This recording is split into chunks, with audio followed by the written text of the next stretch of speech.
Hai, welcome back to my content dan ini merupakan episode ke berapa belas gitu, gue nggak tahu udah yang ke berapa. Jadi kemarin gue baru langsung masuk ke topik, kayak ada bridgingnya ya. Jadi kemarin gue baru pulang dari vaksin massal sih. Awalnya gue nggak tahu kalau itu vaksin massal. Yang gue tahu gue didaftarin nyokap gue, dibilangnya sih dari RT-nya tuh dapat 2 orang katanya buat ini. Jadi daftar dulu sebelumnya buat 2 orang, gue sama nyokap gue. Terus datang lah gue ke tempat vaksin tersebut, bawa fotokopi ya biasalah, kakak sama KTP. Yang belakangan gue tahu kalau lu bisa datang tanpa harus daftar gitu, lu datang on the spot, langsung antri dan ikutin prosedurnya dan ya udah lu bisa dapet vaksin itu gitu. Gue ngeliat banyak hal sih pas pas ini keadaan.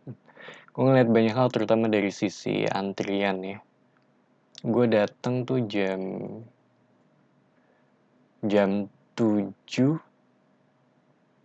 setengah 8-an udah ada di tempat itu. Dan itu udah rame banget. Dibuka itu kayak baru jam 9-an gitu, jam setengah 8-an tuh udah rame banget. Dan gue ngeliat dari keadaan di lapangan gitu kayaknya, wah ini kayak bakal berantakan banget.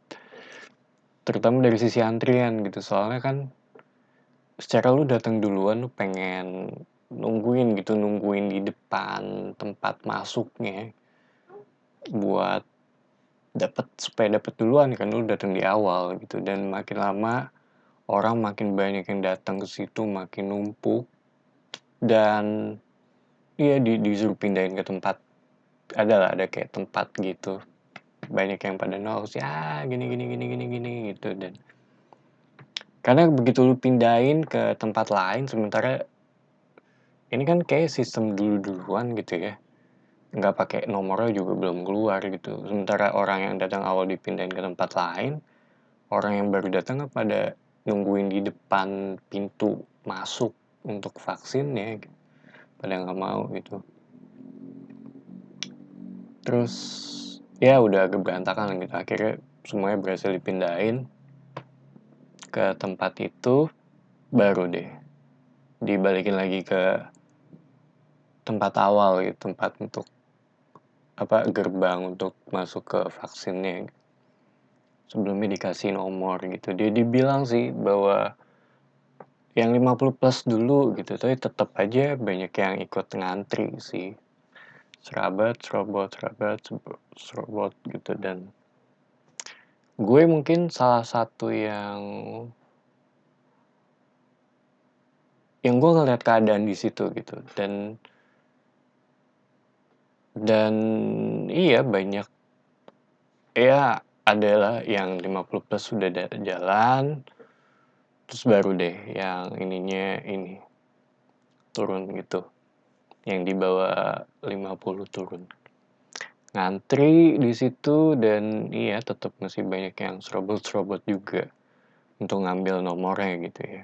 Gue sempet sih ngasih kayak, ini bukannya mau kayak so baik atau gimana, gue sempat ngasih, di belakang gue ada bapak yang udah 50 plus gitu, gue kasih dia duluan gitu.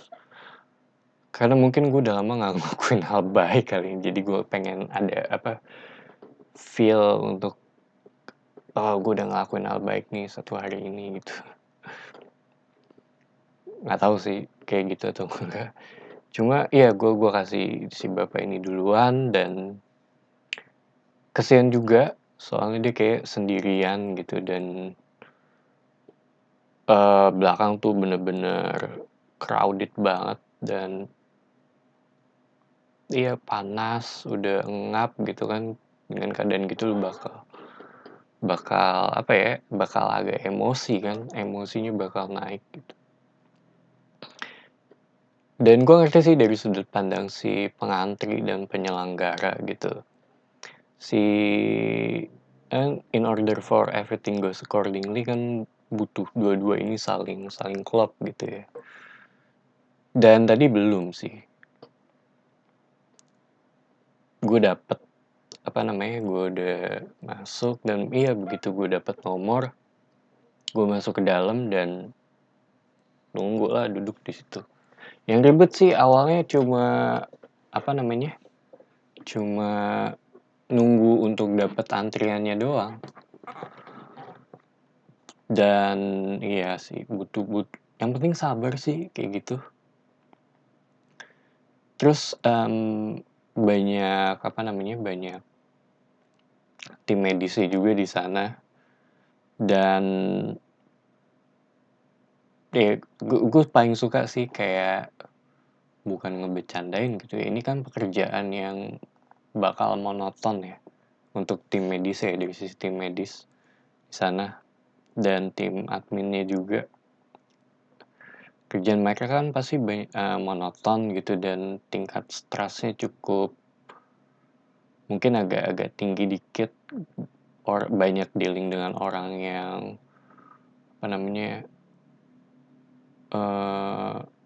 malas ngantri gitu atau emosinya yang udah agak tinggi. Antri di rumah sakit juga. Gue pernah antri di rumah, ada nih satu, gue nggak mau bilang, pokoknya dia udah lumayan terkenal lah di bagian internis gitu, bagian perut, dalam pencernaan dan segala macam gitulah. Udah terkenal banget, adalah salah satu di rumah sakit. Itu ngantrinya, lu mesti bikin appointment by phone, terus lu datang. Itu tuh yang namanya gue datang jam 7,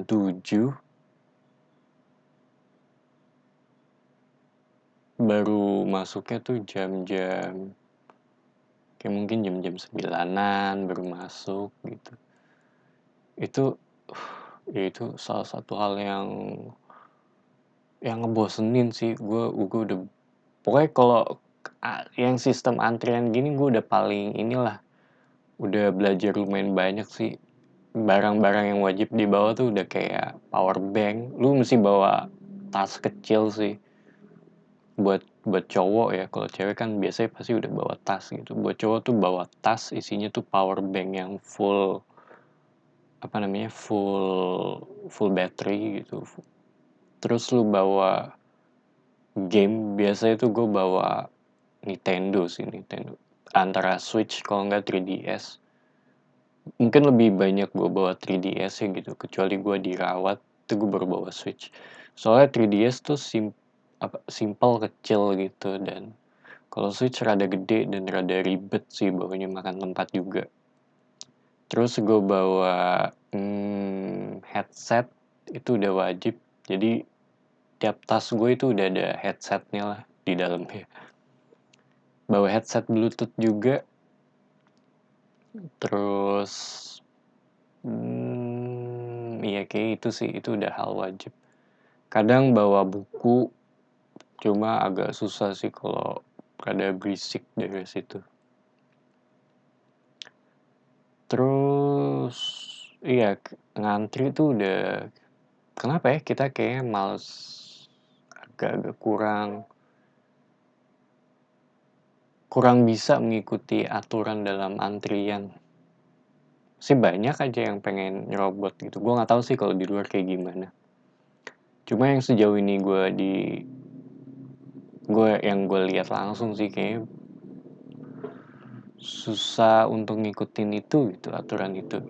Hal simple tuh kayak ngantri tiket bioskop sih, yang dulu ya, khususnya yang dulu yang belum ada online tiket. Semua orang kan pengen nonton gitu, dan semua orang pengen dapet seat yang enak gitu. Tapi kalau udah kayak ngerugiin orang lain, kayak nyerobot atau ngambil jatah orang lain sih, itu I don't think it's worth it. Dulu gue pernah nonton, ini intermezzo dikit sih, gue pernah nonton Twilight Breaking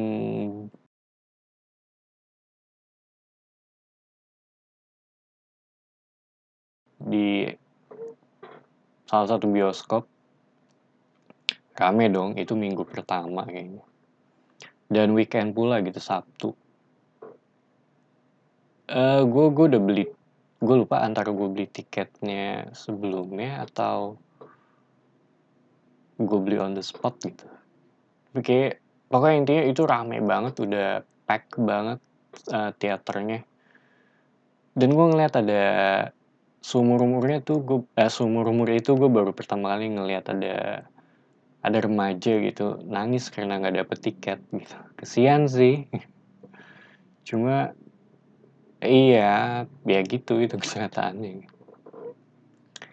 Sama pesawat gue rada kesel juga nih.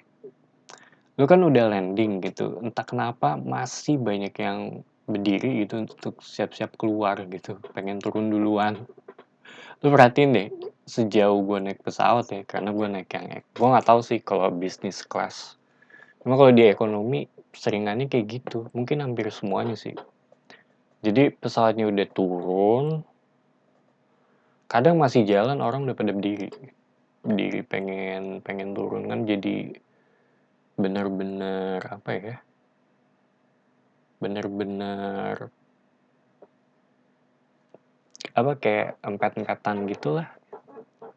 Gue ngerti sih di bagian imigrasinya emang rada lama gitu, cuma ya sabar gitu ngikutin aturan yang ada gitu. Dan iya paling banyak juga yang apa kayak biasa kalau udah antri kayak gini pasti banyak ada aja orang yang kayak kesel atau nggak ngoceh-ngoceh gitu, komplain ke si apa namanya, si yang jaganya gitu. Paling nggak kalau lu nggak bisa jadi paling nggak kalau lu nggak bisa jadi orang yang baik gitu, at least lu nggak ngerugin orang lain lah gitu. Sebenarnya jangan jadi orang yang merugikan orang lain gitu. Iya kayak gue ngomong loncat-loncat sih dari tadi. Blablabla. Udah malam juga sih nih, ini gue record tuh jam 11 kurang. Paling enak record pas malam sih, soalnya nggak berisik. Paling tikus doang kayak tadi sempet ada tikus. Anyway, ya kayak gitu doang sih. Bahas mengenai antrian di masa kini. Thank you for watching. It's me, Patrick, signing off. Bye.